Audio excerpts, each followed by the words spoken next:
Ahí hay gente que no ha sido sometida a un juicio justo, hay un estado de excepción. Estos presos no pueden recibir visitas, en fin, están en unas condiciones denunciadas por muchas organizaciones que traspasan el respeto a los derechos humanos. ¿Te podés imaginar cómo estuviera El Salvador si el presidente Bukele y el gobierno actual le hubiera hecho caso, por ejemplo, a Amnesty International o si le hubieran hecho caso a Human Rights Watch? Ahorita hubieran miles de salvadoreños que ya habrían perdido sus vidas a lo largo de estos años que han pasado. ¿Qué percepción se ha llevado usted de la realidad de esa prisión? Indudablemente el sistema de Bukele ha conseguido reducir el número de asesinatos y de crímenes en un país que estaba asolado por este asunto. Eso también es cierto. Lo que mencionas, la descripción que acabas de hacer es pura propaganda globalista. El Salvador en el año 2019... Bueno, son las denuncias de organizaciones no gubernamentales. Le tienen miedo al efecto dominó, de que cada vez más países del mundo decidan salirse de su control, de sus planes. Los periodistas solo son una de las herramientas que ellos tienen, no es la única. Pero su trabajo es hacer ver a los buenos como los malos y a los malos como los buenos. Bukele declaró: lo que les molesta no es él, es que su modelo funciona y no pide la bendición de George Soros, ni de la OEA, ni de nadie. El Salvador ya no busca el aplauso de la élite global y con ello se ha convertido ejemplo de cómo vencer y vivir sin miedo. Es divertido ver a todas las ONGs, tanques de pensamiento, medios y periodistas tarifados de Soros atacando al unísono y de manera evidentemente coordinada. Me preocuparía si no fuera así. Significa que vamos por el camino correcto, gracias a Dios. Señoras y señores, estas han sido las palabras del presidente salvadoreño Nayib Bukele, que responde a precisamente este ensañamiento que han tenido un montón de medios de comunicación, periodistas, ONGs y organismos internacionales, que a pesar de que en el mundo están ocurriendo cosas verdaderamente fuertes y están violando realmente los derechos humanos de la población, eso no les interesa. Ellos prefieren atacar al presidente que ha erradicado la problemática del país más peligroso del mundo. Ellos prefieren atacar al presidente que tiene mayor respaldo de la población. Ellos prefieren atacar al presidente que tiene a sus ciudadanos contentos. El Salvador era el país más violento del mundo, porque tenía el mayor número de asesinatos al día por población de habitantes. Desde la llegada del presidente Nayib Bukele, El Salvador se ha convertido en el país más seguro del hemisferio occidental, y el siguiente objetivo que se ha marcado el presidente Bukele es convertir El Salvador en el país más seguro del mundo. Como bien dices, yo soy abogada de Estado, una mujer de ley y orden. Para mí ha sido un honor ser la primera española el pasado mes de noviembre en visitar personalmente el CECOT. Se lo agradezco profundamente al gobierno de Bukele haber tenido la oportunidad de conocer de primera mano el sistema penitenciario y el sistema legal del Salvador, que ha permitido ese milagro de seguridad al que luego van asociados otra serie de milagros, ahora en marcha el económico. Los presos del CECOT son los mayores asesinos, los que estamos viendo en estas imágenes, y frente a quienes dicen que el presidente Bukele ha encarcelado a miles, la realidad es que ha liberado a millones, porque ha liberado a un pueblo salvadoreño que estaba preso precisamente de todos estos pandilleros terroristas, son una organización terrorista, que si no accedías al chantaje, a la extorsión, te mataban, te violaban, te descuartizaban. Así que mi impresión cuando estuve en la prisión, donde desde luego se respetan todos los derechos humanos, se celebran juicios telemáticos, mi impresión es que todo estaba en orden, porque el mal estaba entre rejas y la ley y el orden estaba donde tenía que estar, manteniendo la delgada línea azul. Vivimos en un mundo de lobos y cuando atas al perro pastor, las ovejas, todas las ovejas quedan en peligro. El presidente Bukele tiene claro tolerancia cero contra el crimen, que es lo que yo espero que en España algún día podamos hacer, restaurando el principio de autoridad y cuidando de nuestros perros pastores. A ellos no les interesan las violaciones de derechos humanos cuando esas violaciones de derechos humanos sí son aplicadas al pueblo, a la gente de bien, a los trabajadores. Ellos se exaltan precisamente porque pobrecito los criminales, porque pobrecito han erradicado el problema de un país que en el pasado nos daba mucho trabajo. Podíamos vivir de la sangre que se derramaba en el país más peligroso del mundo con nuestras ONGs. Los delincuentes hablan muy mal del presidente Bukele, pero eso es una honra. El presidente Bukele es una inspiración porque es un aire fresco entre un proceso que está viviendo Europa, por desgracia. En España lo estamos acusando duramente de auténtica degradación moral. Se critica a un gobierno que lo que está haciendo es velar por los derechos del pueblo decente, porque habéis sufrido unas críticas feroces por parte de quienes pretenden que apliquéis las recetas de siempre para que nada cambie. Los globalistas con Soros a la cabeza. Y sin embargo, habéis sido valientes y habéis decidido que el pueblo salvadoreño tiene derecho a decidir su futuro y su destino.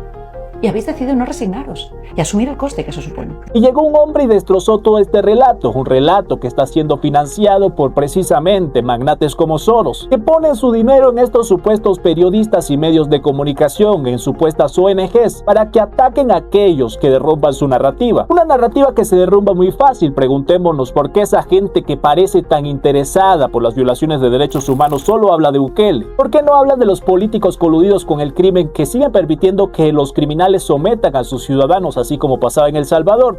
De esto no se dice nada. Están mucho más preocupados por los derechos humanos de los pobres criminales. ¿Qué responde a los cuestionamientos a violaciones a los derechos humanos en este país?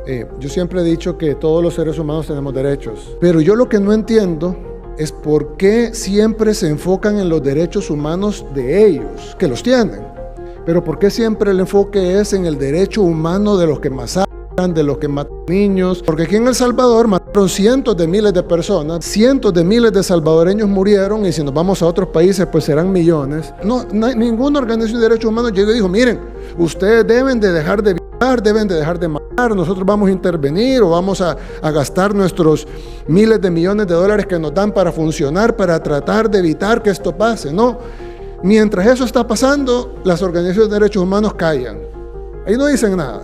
Y el mismo presidente Nayib Bukele volvió a recordar otro clip en donde hablaba precisamente de esto y nos dice, es un buen momento para recordar esto, donde sin saberlo respondía al 100% de las acusaciones que hoy hacen quienes únicamente defienden los derechos humanos de los criminales, que no niego que los tengan, pero es extraño que ellos sean la única prioridad de esas organizaciones. Pero no vaya a ser que venga el gobierno y agarre a esos 3 sujetos y los mete en la cárcel porque y están comiendo bien los niños y les están dando la medicina y tienen el colchón, no tiene colchón el pobrecito, hay que ponerle un colchón. Y lo peor es que estas personas que tienen derechos humanos, de acuerdo, y por eso reciben comida y atención médica, etcétera, pero de repente la gente viene y dice, mire, pero ¿y solo eso le va a dar de almuerzo? ¿Por qué tiene tan poca proteína? Y yo le digo, ¿sabe lo que come el salvadoreño normal? Un salvadoreño de escasos recursos, ¿qué comerá él? Y a él le tenemos que decir, mire señor, usted me va a pagar más impuestos para que los que mataron a su hija coman mejor. Entonces nosotros hemos priorizado los derechos humanos de la gente honrada. Y luego vemos, por supuesto, los derechos humanos de los asesinos.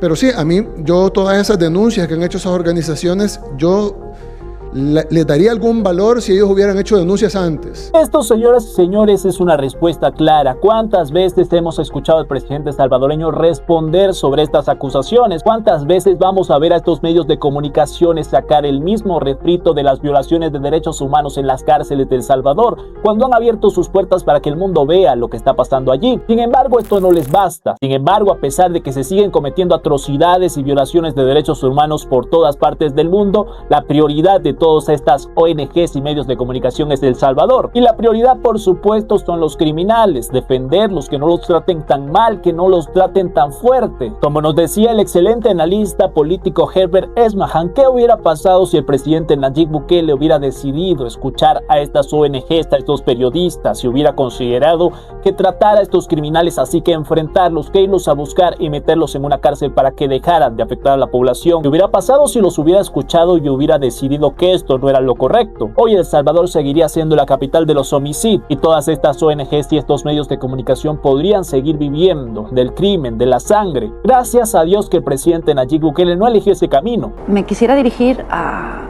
los miserables sinvergüenzas pagados por Soros que están difundiendo auténticas calumnias contra la familia del presidente Nayib Bukele y contra el propio Nayib Bukele, publicando supuestas investigaciones de corrupción. Y me quisiera dirigir a esos miserables sinvergüenzas para decirles que están atacando a la única esperanza que ha tenido el pueblo de El Salvador en décadas, con calumnias, con mentiras. Y precisamente otra de nuestras guerreras que ha estado alzando la voz en nombre del Salvador en Europa donde precisamente estos magnates financian en conjunto con el Estado a los medios de comunicación y también han atacado fuertemente a Bukele por allá porque no les gustan sus políticas. Ellos consideran que tratar así a los criminales es muy malvado. Por allá en Europa alguien que ha defendido esto, que ha defendido el sentido común es precisamente Macarena Olona, una española muy querida por el pueblo salvadoreño precisamente por eso, porque allá en Europa ya está dando la batalla ante aquellos que quieren difundir la narrativa globalista. El presidente Nayib Bukele ha emprendido una lucha del bien contra el mal y ha decidido levantar una espada con la ley y el orden en una batalla mundial. Yo dije en una entrevista que me sorprendía que el presidente siguiera con vida, porque los enemigos a los que se ha atrevido a enfrentarse son tantos, son tan poderosos y todos al mismo tiempo, que es un milagro que el presidente se mantenga con vida. Como no pueden acabar con él físicamente, están intentando acabar con él reputacionalmente. El pueblo de El Salvador, lo que yo puedo atestiguar en primera persona, es que el pueblo de El Salvador está con el presidente Nayib Bukele y con su familia. Y estos ataques que están recibiendo no son golpes hacia el presidente y su familia, son golpes hacia el pueblo de El Salvador. Y no lo van a conseguir. Pero señoras y señores, la respuesta clara de por qué estos medios de comunicación, periodistas, ONGs, financistas, toda esta gente de Soros está tan nerviosa es porque el presidente Nayib Bukele, su ejemplo, ha logrado el cometido. No solo han derrumbado este relato que se había logrado imponer de que a los delincuentes no había que enfrentarlos, de que a los delincuentes había que permitirle que se siguieran saliendo con la suya y mejora, había que darle ayudas, había que pactar con ellos, había que beneficiarlos. Esta narrativa ha sido derrumbada por el presidente Nayib Bukele. Una narrativa que, como les digo, era impuesta por toda esta gente. Porque si usted le pregunta al pueblo, si usted le pregunta a los ciudadanos qué quiere, que se enfrenten a los criminales, que el Estado los proteja, que el Estado los meta a la cárcel, les dirá que sí. Por eso el presidente Bukele es respaldado con el 90% de la población y posiblemente si se presentaran las elecciones de cualquier otro país las ganaría. La respuesta es simple y se supone que no se debe decir en voz alta, aunque ya sea evidente para la mayoría de personas en el mundo. Las fuerzas externas que ejercen su poder encubierto sobre países como El Salvador no están interesadas en el bienestar de nuestros pueblos. Su objetivo es generar inestabilidad, porque la inestabilidad mantiene a nuestras naciones dependientes de ellos. Los países del tercer mundo están destinados a seguir siendo del tercer mundo, no están destinados a mejorar. Y cuando un país como el nuestro decide mejorar, entonces está violando las reglas del sistema internacional. Pero toda esta gente está enormemente nerviosa y ataca constantemente a Bukele, principalmente porque ha funcionado. Su batalla, su lucha, es este efecto dominó que ya convenció a un montón de países. ¿Por qué nos atacan tanto entonces? No le tienen miedo a un país como El Salvador, le tienen miedo al efecto dominó, de que cada vez más países del mundo decidan salirse de su control, de sus planes. Los periodistas solo son una de las herramientas que ellos tienen, no es la única. Pero su trabajo es hacer ver a los buenos como los malos y a los malos como los buenos. Y se ha creado una alianza para hacer lo que hace Bukele, combatir a los malos, combatir a los criminales, y una alianza que se ha llevado a cabo con el escudo de las Américas. Por esto, todos estos medios de comunicación tratan de imponer la narrativa de que lo que hace Bukele viola derechos humanos, es algo malvado, como evidentemente no pueden argumentar con los datos, con los resultados, unos resultados que dan positivo para el presidente Nayib Bukele, que no solo se demuestra con las encuestas y el apoyo que tiene, sino con los resultados. Ahora en El Salvador no matan un montón de gente todos los días, y esto es lo que se quiere en toda la región. ¿Cómo es posible que toda la defensa de estos organismos, medios de comunicación, toda esta gente tarifada de Soros, intente convencernos de que esto está mal? ¿Qué opinan ustedes de esto, señoras y señores? Increíble, el presidente Nayib Bukele no se queda callado ante todos estos tarifados que intentan manchar su imagen y que evidentemente se han coordinado para atacarlo, pero no les importan los derechos humanos de por allí. En esos países que están siendo oprimidos por gobiernos criminales, en donde gobiernos aliados con terroristas están sometiendo a la población, esto no es importante. Mejor ataquemos a Bukele, porque su imagen, el respaldo que le dan, todo lo que está consiguiendo y cómo cada vez está sumando más aliados para enfrentar a los criminales, esto daña nuestro negocio. ¿Qué opinan ustedes de esto? Déjame tu opinión. No olvides dejar tu like, comparte este video para que más personas puedan verlo. Yo soy Gabo y nos vemos en el próximo video.